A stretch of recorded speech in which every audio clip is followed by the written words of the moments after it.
മഹാകുംഭമേളയുടെ പവിത്രതയെ തൊട്ടറിഞ്ഞ് രാഷ്ട്രപതി ദ്രൗപദി മുർമു ത്രിവേണി സംഗമത്തിൽ പുണ്യസ്നാനം ചെയ്തു. ത്രിവേണി സംഗമ സ്ഥാനത്ത് പൂജ നടത്തിയ ശേഷമാണ് രാഷ്ട്രപതി സ്നാനം ചെയ്തത്. നദിയിൽ 3 തവണ രാഷ്ട്രപതി മുങ്ങി നിവർന്നു. ഗംഗാ ആരതിയിലും പൂജയിലും രാഷ്ട്രപതി പങ്കെടുത്തു.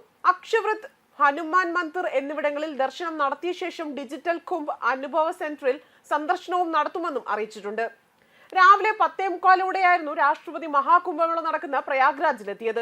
പ്രയാഗ്രാജ് വിമാനത്താവളത്തിലെത്തിയ രാഷ്ട്രപതിയെ യോഗി ആദിത്യനാഥും ഗവർണർ ആനന്ദിബെന്നും ചേർന്നാണ് സ്വീകരിച്ചത്. തുടർന്ന് ഗംഗാ നദിയിലൂടെ ബോട്ട് സവാരി നടത്തുകയും ചെയ്തു. ശേഷം ദേശാടന പക്ഷികൾക്ക് തീറ്റ നൽകുന്ന രാഷ്ട്രപതിയുടെ വീഡിയോ അടക്കം യോഗി ആദിത്യനാഥിന്റെ എക്സ് അക്കൗണ്ടിലൂടെ പുറത്തുവിട്ടിട്ടുണ്ട്. രാഷ്ട്രപതിയുടെ സന്ദർശനം കണക്കിലെടുത്തുകൊണ്ട് പ്രയാഗ്രാജിൽ കനത്ത സുരക്ഷാ ക്രമീകരണങ്ങൾ ഏർപ്പെടുത്തിയിട്ടുണ്ടായിരുന്നു. തിരക്ക് കൂടിയ സ്ഥലങ്ങളിൽ കൂടുതൽ സുരക്ഷാ ഉദ്യോഗസ്ഥരെ വിന്യസിപ്പിച്ചു. ഒരു ദിവസം പ്രയാഗ്രാജിൽ തങ്ങിയാണ് രാഷ്ട്രപതി കുംഭമേളയുടെ ഭാഗമാകുന്നതും. രാഷ്ട്രപതിയുടെ സന്ദർശനത്തോടനുബന്ധിച്ചുകൊണ്ട് പ്രയാഗ്രാജിൽ പ്രത്യേക ഒരുക്കങ്ങളും സജ്ജമാക്കിയിരുന്നു. അതേസമയം കഴിഞ്ഞ ദിവസം നടൻ വിജയ് ദേവരകൊണ്ടയും അദ്ദേഹത്തിന്റെ അമ്മയും മഹാകുംഭമേളയിൽ പങ്കെടുക്കാൻ എത്തിയിരുന്നു. അമ്മ മാധവിയോടൊപ്പം തന്നെ കുംഭമേളയിൽ പങ്കെടുത്ത് ത്രിവേണി സംഗമത്തിൽ പുണ്യസ്നാനം ചെയ്യുന്ന താരത്തിന്റെ ചിത്രങ്ങൾ വൈറലായി മാറുകയാണ് ഇപ്പോൾ. കുംഭമേളയിൽ പങ്കെടുക്കുന്നതിനായി വിജയ് ദേവരകൊണ്ട സിനിമ ഷൂട്ടിംഗിൽ നിന്ന് ഇടവേള എടുത്തുകൊണ്ടാണ് എത്തിയതും. കാവി വസ്ത്രങ്ങളും രുദ്രാക്ഷമാലയും ധരിച്ച് കൂപ്പ് കൈകളുമായി തന്റെ അമ്മയ്ക്കൊപ്പം വിജയ് ദേവരകൊണ്ട പ്രാർത്ഥിക്കുന്ന ചിത്രമാണ് ഇപ്പോൾ ഏറെ ശ്രദ്ധ ആകർഷിക്കുന്നതും. നേരത്തെ ഹൈദരാബാദ് വിമാനത്താവളത്തിൽ അദ്ദേഹം വന്ന ഫോട്ടോകളും വൈറലായിരുന്നു. ഉത്തർപ്രദേശിലെ പ്രയാഗ്രാജിൽ നടക്കുന്ന കുംഭമേളയിൽ പങ്കെടുക്കാനായി കോടിക്കണക്കിന് ആളുകളാണ് എത്തിക്കൊണ്ടിരിക്കുന്നതും. ഇതിൽ നിരവധി രാഷ്ട്രീയ നേതാക്കളും സെലിബ്രിറ്റികളും ഉൾപ്പെടുന്നുണ്ട്. അടുത്തിടെ ജയസൂര്യ, സംയുക്ത തുടങ്ങിയ നിരവധി മലയാള താരങ്ങൾ ചടങ്ങിൽ പങ്കെടുക്കുന്നതിന്റെ ചിത്രങ്ങൾ സമൂഹ മാധ്യമങ്ങളിലൂടെ പങ്കുവച്ചിരുന്നു. അതേസമയം നിരവധി രാഷ്ട്രീയ നേതാക്കളും സെലിബ്രിറ്റികളും ആത്മീയ വ്യക്തികളും മഹാകുംഭമേളയിൽ പങ്കെടുക്കുകയാണ്.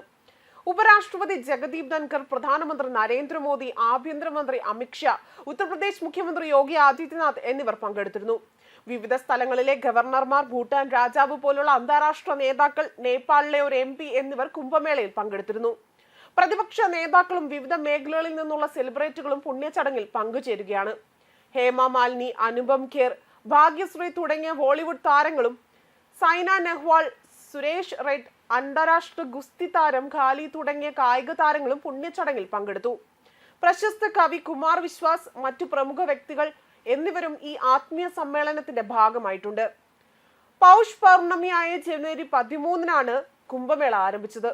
ഫെബ്രുവരി 26 മഹാശിവരാത്രിയിലാണ് കുംഭമേള അവസാനിക്കുന്നതും.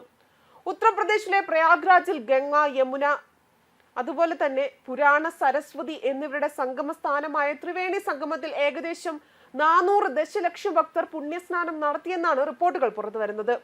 മകരസംക്രാന്തി, മൗനി അമാവാസി, ബസന്ത് പഞ്ചമി എന്നീ 3 പ്രധാന അമൃത സ്നാനങ്ങൾ പൂർത്തിയായതിനു ശേഷവും തീർത്ഥാടകരുടെ ഒഴുക്കാണ് കാണുന്നതും. പ്രധാന സ്നാന ദിവസങ്ങളിൽ ഏറ്റവും കൂടുതൽ ആളുകൾ ഒത്തുകൂടിയത് മൗനി അമാവാസിയിലായിരുന്നു. 8 കോടി ഭക്തർ പുണ്യസ്നാനം നടത്തി. മകരസംക്രാന്തിയിൽ 3.5 കോടി ഭക്തരും വസന്ത് പഞ്ചമിയിൽ 2.57 കോടി ഭക്തരും സ്നാനമേറ്റു. പൗഷ പൂർണിമ, ജനുവരി 30, ഫെബ്രുവരി 1 തുടങ്ങിയ മറ്റു പ്രധാന ദിവസങ്ങളിലും ദശലക്ഷക്കണക്കിന് ആളുകളാണ് പങ്കുചേരാനെത്തിയതും. ന്യൂസ് ഡെസ്ക് കർമ്മ ന്യൂസ്.